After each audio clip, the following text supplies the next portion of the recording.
Bienvenue dans votre cours carte étymologique Richer, je suis ravi de vous accueillir. Ce cours est organisé en 3 grandes parties. La première partie concerne les plateaux. Les plateaux sont au nombre de 3. L'intention ici, c'était de vous offrir la possibilité d'imprimer les plateaux sur lesquels vous pourrez poser les cartes aisément. Je vous invite d'abord à quitter le plein écran. Voilà, ça permet d'avoir une meilleure vue. Vous pouvez télécharger systématiquement chaque plateau ici. Vous pouvez les imprimer sur du A2, voire du A1. Ils sont normalement en pleine définition. Vous devriez pouvoir le faire de manière plutôt qualitative. Pour ma part, je ne peux que vous inviter ensuite à les plastifier. En effet, on est sur de l'impression encre en général sur des grands formats et ça peut se rayer. Vous avez donc 3 plateaux. Un plateau pour chaque type de tirage, le plateau réflexif, le plateau spontané et puis le plateau raisonné. Côté application, comment ça fonctionne? Je vous ai mis un petit visuel ici pour vous rendre compte de ce rapport très simple entre la latitude et la longitude comme analogie avec l'étymologie et la synonymie. Je le rappelle, l'étymologie vous donne vraiment un rapport de temps, c'est-à-dire que où se situe le mot dans le temps, comment il évolue, ce qui permet aussi de bien appréhender, est-ce que le mot est corrompu, est-ce qu'on est sur une figuration, est-ce qu'on est sur une interprétation, est-ce que cela devient une étymologie populaire, que sais-je. Tant qu'on reste sur le sens propre du mot, on peut donc l'intégrer dans la structure de la langue elle-même. La synonymie est très importante puisqu'elle vous donne une distinction, une nuance, une gradation. Si on se trompe sur l'étymologie, on ne pourra plus faire une bonne synonymie et donc l'esprit ne pourra pas, ou très difficilement, apporter une gradation qui entraînerait les qualités de discernement, de lucidité, de pensée, etc. Quand vous êtes dans le cours, vous avez systématiquement un petit bouton qui vous donne accès à l'application et selon, vous avez un code d'accès. Donc ici, c'est le GPS 2026, vous le copiez et quand vous cliquez sur accès à l'application, vous allez tomber sur l'application. Voilà, vous mettez le code et vous allez arriver ici. Là, l'intention pour moi, c'était vraiment de vous offrir un petit support digital qui vous permette, en complément des cartes, de pouvoir explorer les mots de manière ludique. Donc, vous avez 3 types de lecture de la carte, la latitude, l'étymologie, la longitude, la synonymie, et puis ce triplet qu'est penser, décider et agir. Donc là, ce que ça veut dire que quand on va cliquer sur débrouillardise par exemple, vous allez avoir pour penser, décider, agir, la modalité par laquelle on pense le mot débrouillard, on décide avec débrouillard et on agit avec ce mot-là. Qu'est-ce qui nous conduit à mettre en œuvre comme type d'agir? Comment on s'y prend pour décider quand on veut débrouiller, etc. Vous avez donc un rappel de l'étymologie du mot et puis surtout vous avez donc sa synonymie avec un certain nombre de gradations de sens. Ingéniosité, système D, débrouillardise, créativité pratique, astuce, bricolage sont des synonymes. Voyez-vous? Et puis là, vous avez le placement sur la Terre comme analogie qui vous permet de pouvoir dire finalement ce mot-là, entre son origine et sa gradation, où est-ce que je peux le placer? Donc ça, vous l'avez pour tous les mots ici. Dessous, vous avez les mots liés. Donc avec connaissance, vous avez donc curiosité, discerner, expérience, questionner. Ça, c'est le GPS lexical. Pour revenir en arrière, vous allez sur la petite flèche tout en haut. Alors, désolé, elle est pas sur l'écran, mais quand vous revenez en arrière, pour maintenir ou voir l'historique, vous cliquez dessus et là, vous allez revenir ici. Vous avez une autre application, toujours en bêta-test, c'est le Prodicos. Et Prodicos, lui, il vous permet de pouvoir avoir quasiment les différents plateaux. Donc j'ai fait ça en bêta-test, ça vous permet d'avoir les plateaux en version digitale. Donc le spontané, le réflexif et le raisonné. Comment ça fonctionne? Vous allez décrire la situation, où la personne va vous donner la situation, la décision, le projet. Elle peut très bien tirer les cartes physiquement et pouvez, le cas échéant, alors peut-être pas ici parce que là ce sera forcément programmé pour que ce soit aléatoire, mais dans ce cas, vous pourriez le faire ici, c'est-à-dire vous pouvez après rechoisir les cartes, même si c'est du spontané avec la personne. Comme là, l'application est faite pour être dans l'esprit de chaque type de tirage, c'est-à-dire que si vous êtes sur spontané, si je tire 3 cartes, vous allez avoir 3 cartes spontanées. D'accord? Quand vous avez décrit la situation, vous allez pouvoir ensuite lire la lecture par rapport à un assistant, un agent IA qui est programmé pour vous donner matière à penser. Donc la situation est écrite ici, les cartes sont tirées là, Et là, vous avez une lecture corrélative. On va chercher les relations mutuelles entre les mots. Il vous propose une question à votre client, à votre patient, question à laquelle il va pouvoir répondre ici et vous renvoyer après avec Prodigos. Vous revenez après en arrière et le dernier, et pas des moindres, eh bien c'est l'agent Prodigos Expert.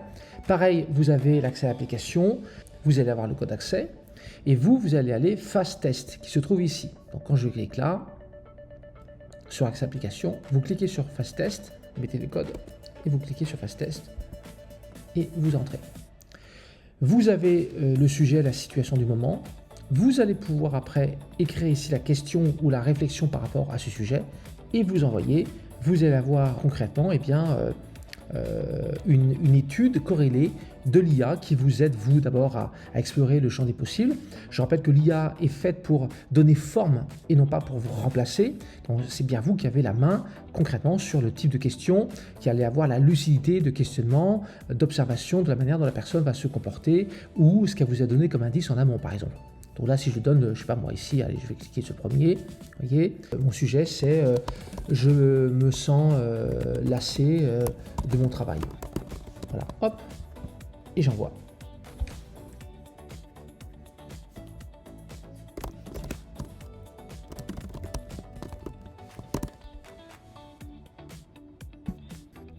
En précisant les cartes que votre client, votre patient a tirées, en les mettant bien dans le chat, eh bien, vous allez avoir des informations sur le sens propre de chaque carte qui redonne à chaque fois. Il va surtout vous dire l'action appropriée. Ça, c'est très important, ça. L'action appropriée, c'est qu'est-ce que ça implique concrètement. Vous allez avoir ensuite eh bien, ce qui est lié à. Ok ? Donc, à quel autre mot et le mot choisi est-il associé? Un point important est ce que l'on appelle la corrélation interne, c'est-à-dire la relation mutuelle qui va pouvoir se jouer entre les mots eux-mêmes, observer, patience, stratégie. C'est ce qu'on appelle la tension féconde. Lisez, l'action immédiate observée ne débouche pas sur l'agir brusque, mais nourrit une élaboration patiente et structurée. C'est parce que la personne observe et qu'elle fait preuve de patience que sa capacité à détecter des signaux faibles, des tendances, va lui permettre après d'opérer en stratège. C'est intéressant parce que là, pour le coup, vu ce qui a été sorti, on va donc être plutôt sur la manière dont je vais chercher à regarder ce qui peut s'offrir à moi. Donc par exemple ici, je ne comprends pas, on fait quelque chose de très basique, hein, je ne comprends pas comment puis-je être un observateur patient stratégique. Voilà, alors que je me sens lassé dans mon travail.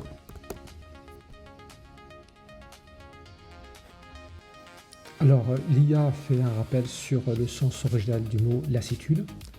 Et une fois fait, il va permettre de retourner après au sens propre des cartes. Observer, patience et stratégie. Puis enfin, va montrer la tension que révèle le tirage.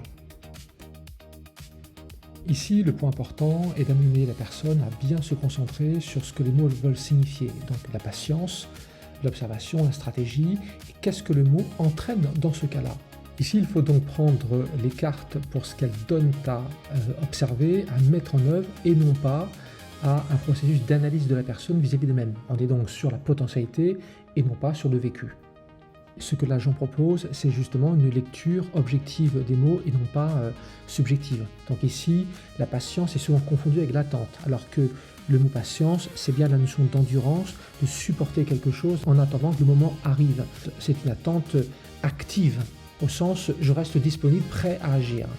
À ce moment-là, effectivement, on est bien avec le mot stratégie dans l'attention aux signaux faibles et dans l'observation, dans une tension sur le réel et non pas dans une tension psychologique de moi vers moi. Cette troisième application totalement dédiée à l'agent vous permet d'aller explorer les cartes indépendamment des deux autres qui permettent soit une curiosité personnelle, soit une curiosité partagée avec votre patient, votre client, votre accompagné, soit de vous à vous. Le mode d'emploi fait 15 pages. Il est organisé de sorte que chaque fiche d'exercice puisse être adaptée à votre activité. J'ai fait le choix de ne pas distinguer les activités car j'ai constaté que ce qui pouvait être utile dans un métier pouvait inspirer un autre métier. Donc du coup, vous pourrez avoir la curiosité d'aller voir chez les autres en quoi une activité chez l'un peut venir inspirer la vôtre. Le mode d'emploi, en définitive, permet d'explorer toutes les autres cartes, comme la carte graphomotrice, puis la fiche collective, la carte professionnelle, etc. Vous avez des propositions d'animation. Vous pouvez donc imprimer, comme je l'ai dit, chacune de ces fiches. Ça, c'est ce que vous pouvez tout à fait faire. Et de pouvoir ensuite les exploiter avec votre propre imagination, car je ne doute pas un seul instant qu'elle puisse venir stimuler votre propre créativité. Je vous souhaite donc une bonne exploration, une bonne découverte et surtout de belles expériences avec des personnes avec lesquelles vous allez travailler, que cela soit en individuel, en collectif et surtout vraiment n'hésitez pas à me contacter, à me donner des nouvelles de ce que vous faites. Je suis plutôt quelqu'un de très disponible et très accessible, donc profitez-en. À bientôt.